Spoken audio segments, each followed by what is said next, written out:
Hello there, Geminis. Welcome to your weekly tarot reading. So I'm going to switch things up a little bit, and I'm going to talk to you about your spiritual advice first.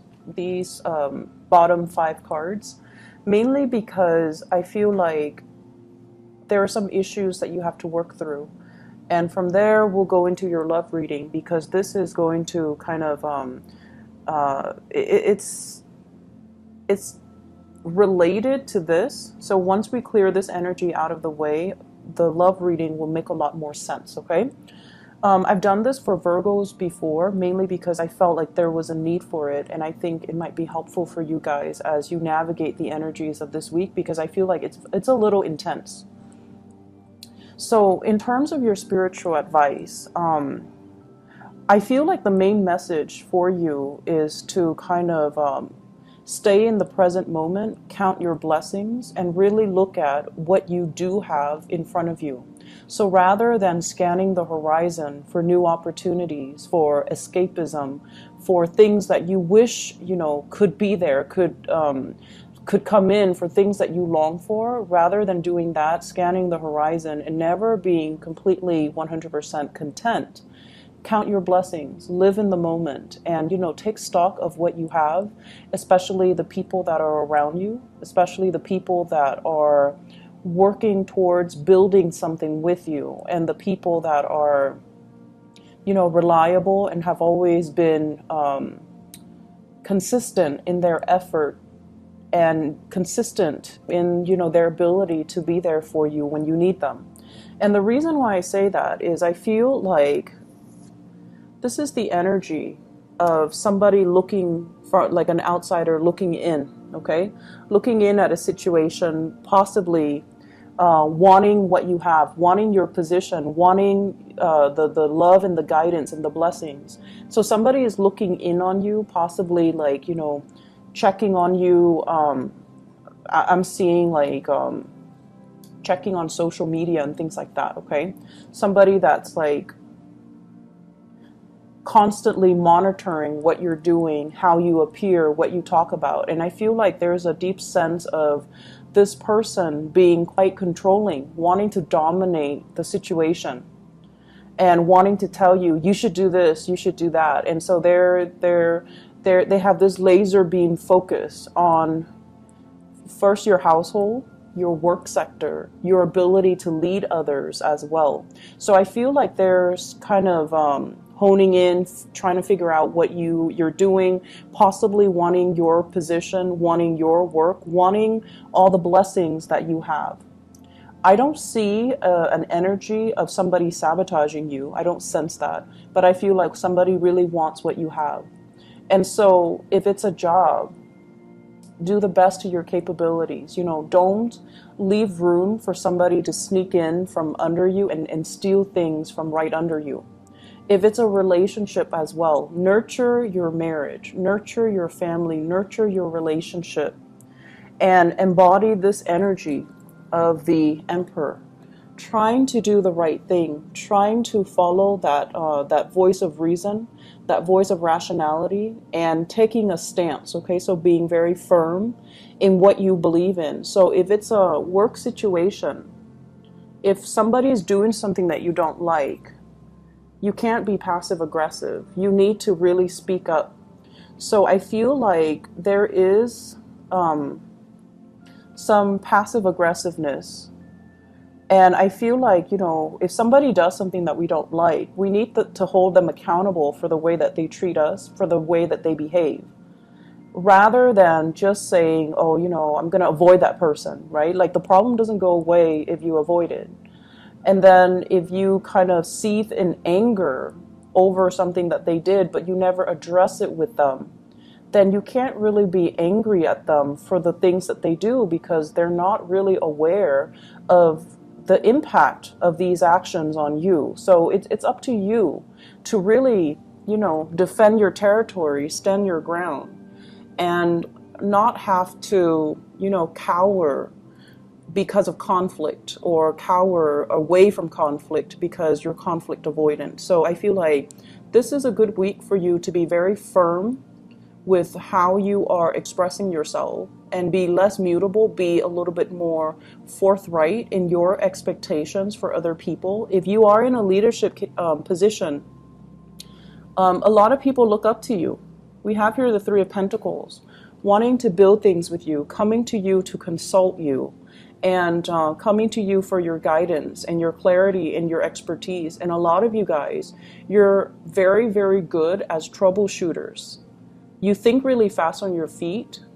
You know a lot of things about a lot of things, and you know how to make problems go away for other people because you have a knack for problem solving, and you actually enjoy it. So I feel like a lot of people will be coming to you for opportunities for consultation, for advice, for clarity. And I see younger people as well, and I also see like older. So I see like not a you know, like a wide spectrum when it comes to age, but I feel like people who are very, very young, and then people who are a lot older than you. And the ones that are older than you, honestly, they're pushing your buttons, because I feel like for many of you in positions of power, you might be very, very young, and they're looking at you kind of skeptically. They feel as if you haven't really earned your stripes. You haven't had the years of experience under your belt, but nonetheless, you're very good at what you do.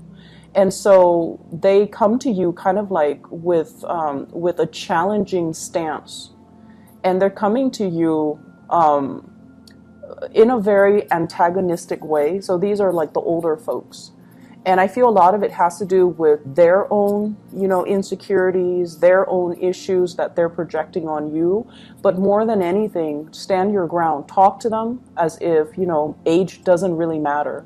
Talk to them with that voice of authority and really, really stand up for what you believe in. So never mind the age gap. Just be very clear when you communicate, and be very firm when it comes to what you expect from other people, okay? So age does not matter. It should not matter when you're trying to lead others. So I feel like in the home environment, it's the same type of energy, where some people feel like they're older than you. They have more knowledge, more wisdom, more insights, and that's not always the case, okay? Our worldview is determined by our life experiences. And so I already see like clashes when it comes to generational gaps. You know, how do we raise the kids? What religion should we teach them? You know, like how do we get a situation sorted out when there are too many people involved? So for example, if it's a marriage and the in-laws are involved and everyone is putting in their 2 cents, when the marriage is between you and the partner and the children. So I feel like there are a lot of people meddling in your affairs because they're overstepping their boundaries. I mean, they mean well, but they're overstepping their boundaries, and they're giving you advice that's not really appropriate for you. So this is a good week overall for you to seek advice from a person who is in a position of authority. So for example, if you have, you know, if you need financial advice, consult a financial advisor. Don't talk to, you know, your cousin Joe, who's had like 3 bankruptcies, right?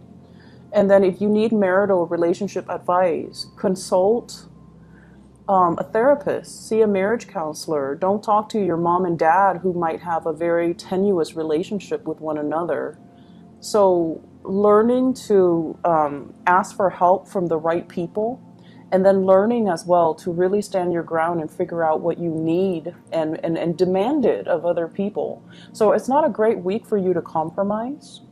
It's a great week for you to assert your authority and assert, you know, be a little bit more fixed, be a little bit more, I want to say, and no offense to anyone watching this, be less of a Gemini, less of a Libra, and be a little bit more fixed like an Aquarius. Because I feel like, you know, there are things that you cannot compromise on. And if the things are values related, it is really, really important for you to stand your ground, okay? So that's going to allow me to segue into the love relationship sector. because I feel like there's conflict coming into the picture. So the first thing I have here is the Three of Swords. The Three of Swords is a situation where a lot of words have been said. A lot of things have been out in the open that we can't really take back. A lot of, it's like too many things have happened, too much has been said. Where do we go from here? But I feel like this process of unearthing these things that are problematic, that we have swept under the rug, or that we have ignored, or, you know, that we've never addressed with the other person, these things are meant to come out. These things are meant to come out into the open so that we can deal with them. Because, you know, the more we love somebody, the more they're gonna push our buttons, right? And the more time we spend with someone, the more good times and bad times start to build up. And so I feel like if things are not addressed, this is the week where they implode. This is the week where we talk about, I did all of this, what did you do? And then the other person was like, well, I did all of that too, what did you do? So it's like keeping scores of that internal side of you where, you know, as the twins, I feel like you want your partner to be like you. You want your partner to intuitively understand you. And you feel like if it's my soulmate, if it's somebody I'm meant to be with, they should understand me without me talking. Well, it doesn't really make sense. No one can intuitively and empathically sense what you need. And even then, you know, they're probably going to be picking things up like 75% of the time, rather than every single time. So it's really important for you to talk and communicate and not let things build up to this point, okay? And this is a really great battle, I feel like, between a relationship partner. And the reason I say that is we have here the Queen of Swords and the King of Swords. So air energy, a lot of communication, not a lot of feelings, not a lot of emotions. And so no one is really speaking from the heart. They're speaking from a space of calculation, keeping tabs, keeping scores. I did this, you did that. So it's a very cold, detached, and almost antagonistic type of a vibe that I'm getting here. You might be dealing with another air sign, so an Aquarius, a Gemini, or a Libra. And this is the Gemini card. She has like two faces to her. So I feel like this might be the partner that you're dealing with. You have somebody that is really good with animals. You have someone who is, I'm getting like an Ivy League type of education. So somebody that might have multiple degrees. They're very, very intelligent. They're very worldly. They're less, I want to say like,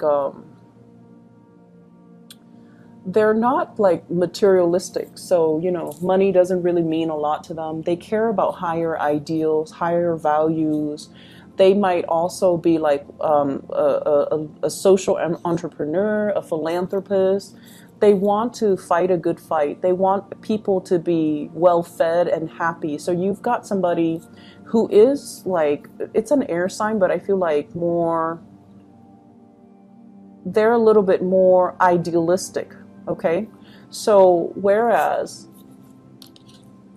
for you, your sword is planted firmly on the ground, you're resting on it. So I feel like this denotes that, you know, you care about security, you care about having a good job, staying at a good job, building up your reputation, building up, you know, getting significant pay increases every year. So you care about these security things.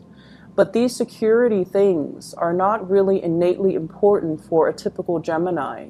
And over time, these things that you build up, because it's secure, because you believe, that's what you're meant to do. I feel like it's keeping you stuck, and it's not really allowing you to live out your dream. It's not allowing you to be flexible and mobile and, you know, really living a life that is authentically you rather than security based. And so you're coming across another person who's like a little bit more, it's like this is a twin energy. This is a really significant relationship where somebody is showing you a different side of themselves. So you can tell, you know, just the vibe, this person's a lot more relaxed and this person is very, very tense. This person, you know, they dress well, but it doesn't mean that they care about the material things. I feel like they're a world traveler. They collect objects and clothing and, you know, habits and languages from all different parts of the world. And I feel like, you know, they have this sense of exoticism about them, and you're naturally very drawn to them. You might be a little bit envious of their idealism. You might be envious of the way, the carefree, quote unquote, carefree life that they lead. And they don't seem like they're plagued with worries. They don't seem like they're torn and conflicted. And they don't seem like they have a lot of drama or a lot of problems in their lives, because they're just, you know, carefree and free-spirited and mobile. And so there are ideological clashes between you and this person when it comes to, you know, stability, relationships. There's mutual fascination here that I'm sensing, but you two value very, very different things. And this is somebody that I feel, if you are this person, you might have a lot of earth in you. If you are this person, you might have a lot of water in you, or fire, where, you know, you're philanthropic and you're kind of like a free spirit. And I feel like, you know, it's a situation where there might have been arguments, but there is a reconciliation, okay?